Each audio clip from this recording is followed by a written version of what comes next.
Ekam Nityam Vimalamachanam Sarvadhi Sakshi Bhutam Bhavatitam Trigunarahitam Sadgurum Tam Namami. So this is a salutation, a namaskar to the Sadguru. So Sadguru is what? What is the meaning of this word Satguru? So the word is made out of two different words, Sat and Guru. Sat is truth. Actual, unchanging, eternal truth is called Sat, S-A-T, Sat.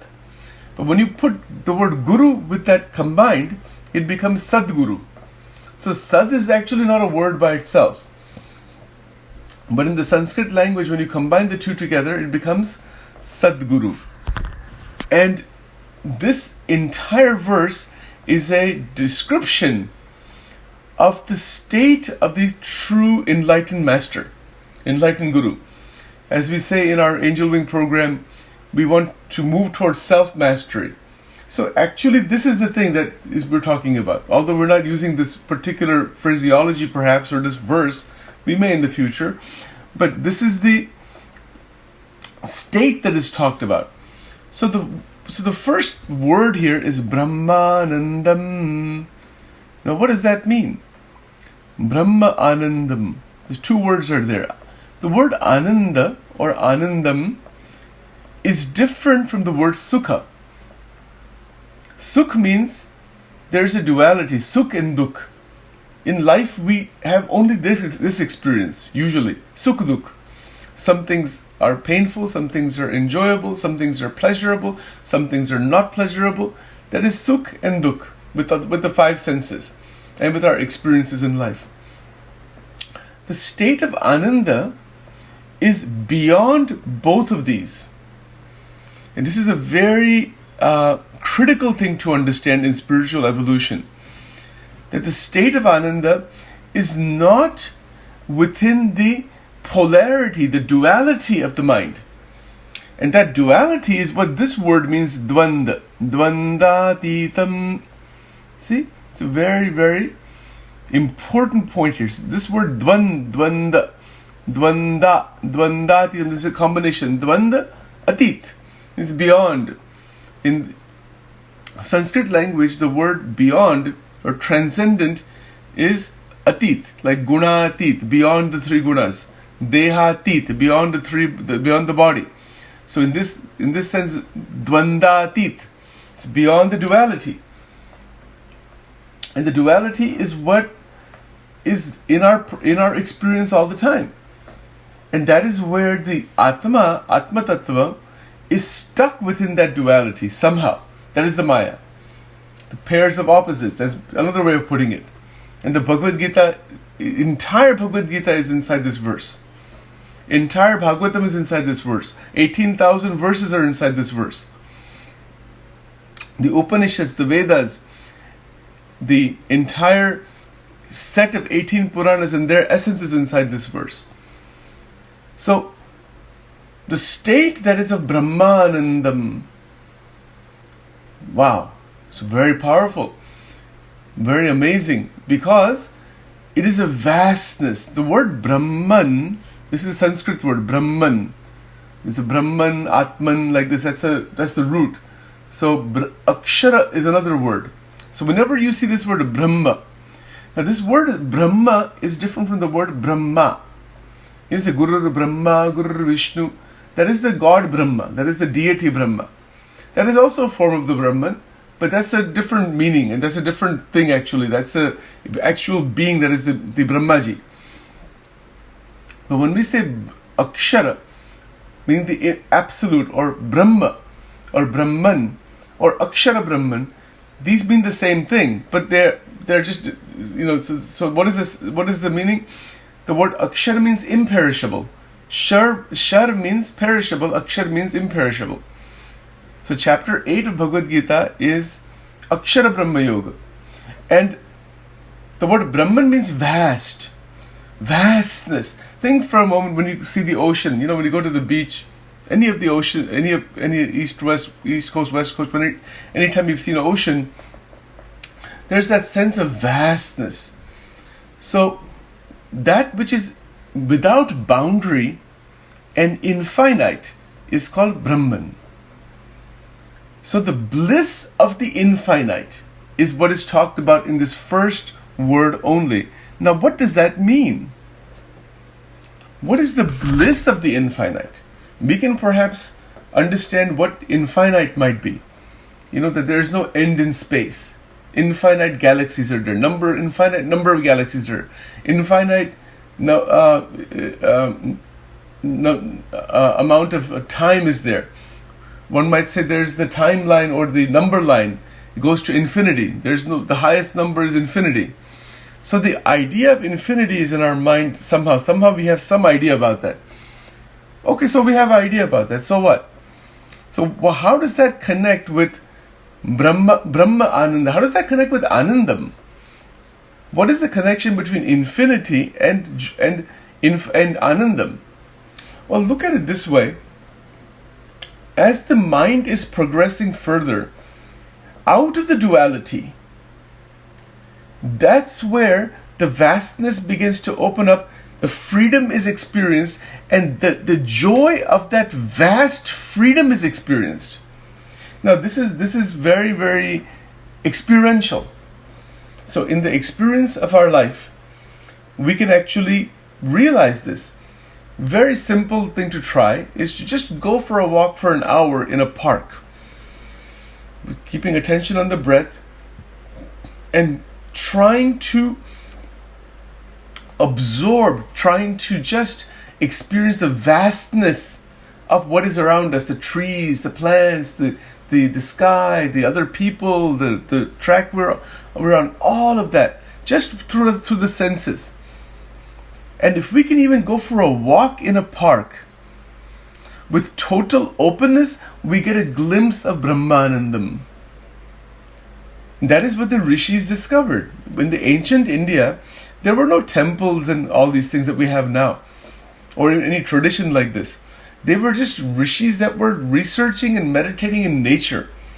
This is where the entire Sanatana Dharma actually originated. And this was a discovery. The Brahmanandam is a tremendous discovery about the fact that as our inner space becomes vast and as it becomes more and more integrated within, all the fragmentation, all the confusion, these things stop. There's a natural joy that is called Ananda. By the way, Devi Jesus, me and you again, and then of course Bhagavan with us is such a blessing. What is interesting here is that the word Ananda, there's actually a neurotransmitter. It's a neurological transmitter that has been named from that word. It's called anandamide. So the researchers said that particular transmitter is used in creating joy and bliss and that kind of thing. Anyway, that's just an interesting sidebar there. So Ananda is a natural state where the mind is not chewing up internal energy due to the polarity of the mind. I hope that makes sense. It's a very, very critical point that the internal power that is flowing through us is torn apart, chewed apart, or it is concentrated and burned away by the duality. So Dvanda is what destroys the internal energy. And we are moving beyond that. So once the sadhana takes hold, sadhana is what we are doing, meaning it is a way of using our energy to connect with God. Ganesha, Bhagavan Shiv, Bhagavan Krishna, in Christianity it is with Jesus. However it is done, it is connecting with God in the higher consciousness. And as we begin the connection process, our energy begins to take off. And eventually, as time goes on, the polarity of the mind is broken through. And when the polarity of the mind is broken through, this extraordinary vastness naturally comes about. And in that vastness, we get glimpses of this along the path. Our mind becomes open, more and more open, so we start experiencing Anandam. So we don't need so many things from outside then. The bliss comes from inside. We know that the joy comes from inside. But to actually be in that, this first word is teaching us how to be in that particular state of in that vastness. That the boundaries fall away. Vasudeva Kutumbakam. That feeling, oh, all family is one. What a beautiful, just an emotion, even at the emotional level, how beautiful that is. Right? So that is at least part of the meaning of the word Brahmanandam. We'll get into that more next time. Okay, again, today let's take a look at Adi Shankaracharya in a little bit more detail. Adi Shankaracharya ji has written Bhaja Govindam Stotram, and this is 36 verses. Bhaja Govindam Stotra is so interesting that there are many verses, but I will just speak one of them here. Ki punarapi jananam punarapi maranam punarapi janani jathare shayanam iha sansare bahudustare kripaya pare pahi murari bhaja govindam bhaja govindam bhaja govindam mudamate. So what does that verse mean? And I'll put that in the screen some other time. He's saying that worship God, worship Govinda. Don't waste time, because punarapi jananam punarapi maranam punarapi janani jathare shayanam, that the Jivatma goes back again into the womb of the mother, again and again. The transmigration cycle continues, and this has been talked about by all of the acharyas and all the avtaras. Everybody has talked about this in our what we call Hindu tradition. And is this something that they just made up? They had some dream one day and they made it up? It's not like that. This is a realization. They could see the cycle. So the cycle of transmigration is known to the great rishis because of their realization that this is what happens. So Adi Shankaracharya ji has written that beautiful verse, Punarapi Jananam, Punarapi Maranam, Punarapi Janani, Jathare Shayanam. Jathare Shayanam, the Jivatma goes back into the womb of the mother. Iha Sansare, Bahudustare, again trapped in the vortex of the Sansar. Iha Sansare, Bahudustare, Krupaya Pari, Pahi Murari. With so much, by the grace of God, one comes out of this unbelievable transmigration cycle. It's a very big thing. See, when we are trying to do satsang, it's not like some entertainment or we're just trying to do something just for some diversion. That's okay. Some meditation and diversion, all that is different matter. That's all right. But this is actually it's at a level which we don't realize, in general. But the fact is, satsang has so much power, bhakti, sadhana, study of scriptures, that our consciousness uplifts, and the goal is to get out of that cycle of transmigration, rebirth. So that's what Adi Shankaracharya ji has taught in the Bhaja Govindam Stotram. It's 36 verses only.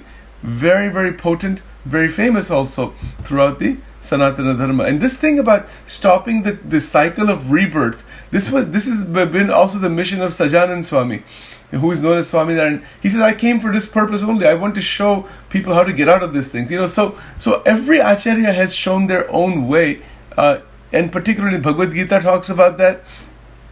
And of course, there's also something called Ram Gita. Ram Gita is there between between Bhagwan Ram and Lakshman. So that is called Shri Ram Gita. That also talks about this. So these are all great scriptures are there. All right, so let's continue from here.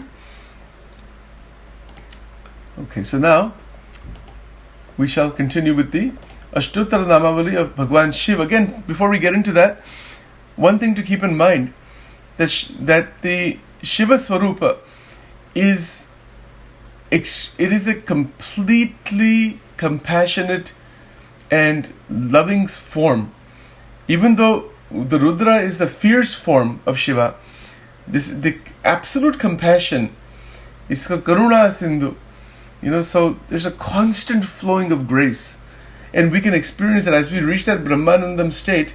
There's a constant flow of grace and love, which is continuously flowing. And then, of course, you can see that the Gangaji is coming from the top of the head. So Of course, the river Ganga, that's there obviously, but there is also the flow of energy, the flow of gyan, flow of wisdom that flows outward, and then also flows inward. So it's like that. A lot of beautiful symbolism, but it's not just symbolism. There's also some spiritual dimension like that. Okay, so we will now move into the 108 names of Bhagavan Shiv. Please speak Om Namah Shivaya or Namah Shivaya between the names, or you can just repeat the name if you can repeat it in Sanskrit. Here we go.